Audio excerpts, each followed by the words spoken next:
Bem, estamos de volta com o Argumento e agora a nossa conversa é com o presidente do Conselho Regional de Urbanismo, CAU, José Áquil, que é arquiteto naturalmente, está aqui conosco para que a gente possa conversar sobre as últimas questões de urbanismo de Belém e sobre um seminário que acontecerá semana que vem, muito importante na cidade.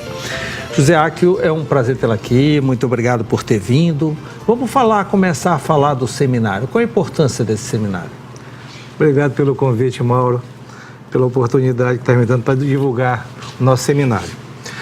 Esse seminário, ele é o 6º que está acontecendo no Brasil. Né? É um seminário nacional. É um seminário nacional de empreendedorismo. E cada lugar, porque a nossa parceria é com o CAU-BR, né? E em cada lugar, os CAUs, né, têm a autonomia. Os CAUs regionais... O CAU-BR que você chama é o CAU nacional, federal. O CAU nacional, isso. Tá. Tem autonomia de determinar, estabelecer qual é o foco.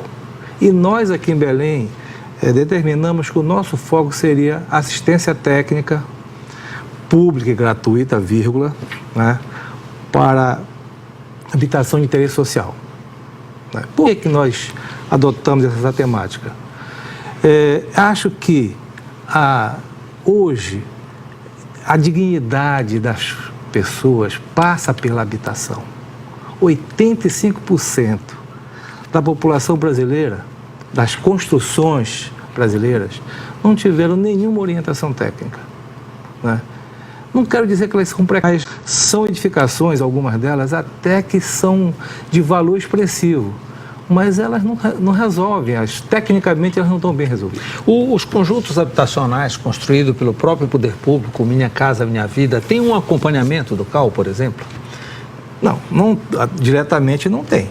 Né? Eles têm que ter... E o CAU não deveria fiscalizar esse projeto? Também não. Não. Urbanisticamente, se tem acesso, se tem ônibus, se não tem, e assim por diante? Essa é uma questão do poder público. Sim, mas não tem uma interferência? O CAU também não pode interferir? Não, o CAU, como uma entidade que faz parte da sociedade civil, ele tem mais a obrigação de discutir essas questões, porque faz parte, né, da competência dos arquitetos. Dentro das nossas atribuições está a cidade, né, que hoje em dia está numa situação complicada. E então, não é só. O foco do seminário será habitação social.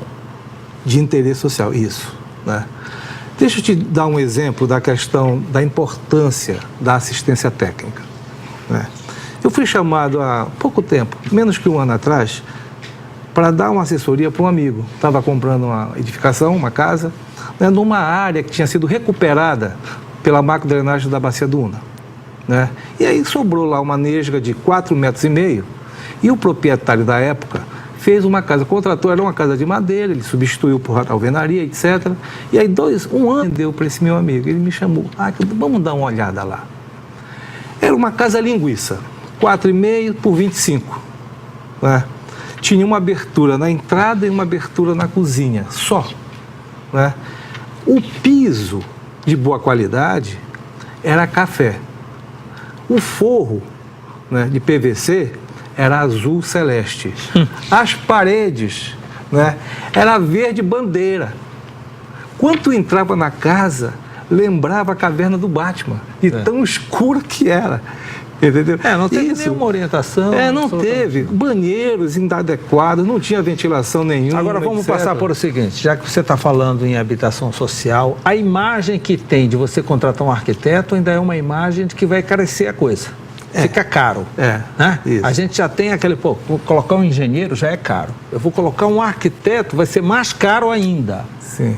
Aí a gente dá uma embromada aqui com um mestre de obra, coisa e tal. Não passa por aí?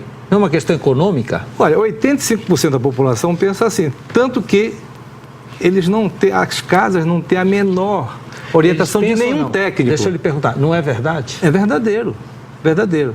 Né? Não tem nenhuma orientação técnica, nem nós arquitetos, nem dos engenheiros civis, que também poderiam dar esse apoio, né, nas construções.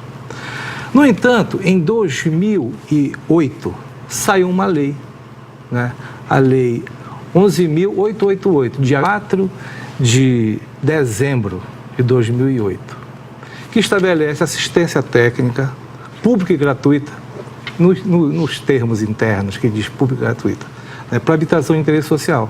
Então, essa legislação, ela dá ao cidadão o direito, àqueles que ganham até 3 salários mínimos, dá o direito de ter assistência técnica pública e gratuita. Então, essa assistência deveria ser custeada pelo Estado ou por alguma entidade que faça um trabalho social. Mas não existe, né? Isso aí na verdade não existe, é uma dificuldade muito grande. É verdade. E o que mais entristece nessa questão urbanística são conjuntos construídos pelo poder público que deveria ter todo um acompanhamento urbanístico e a gente vê que é uma dificuldade muito grande. Muito grande. São construídos em locais inapropriados, fora do circuito da cidade. Com Minha Casa Minha Vida está aí para te dizer isso. Pois é, com imensa... Ele não vai buscar o que é mais caro, né?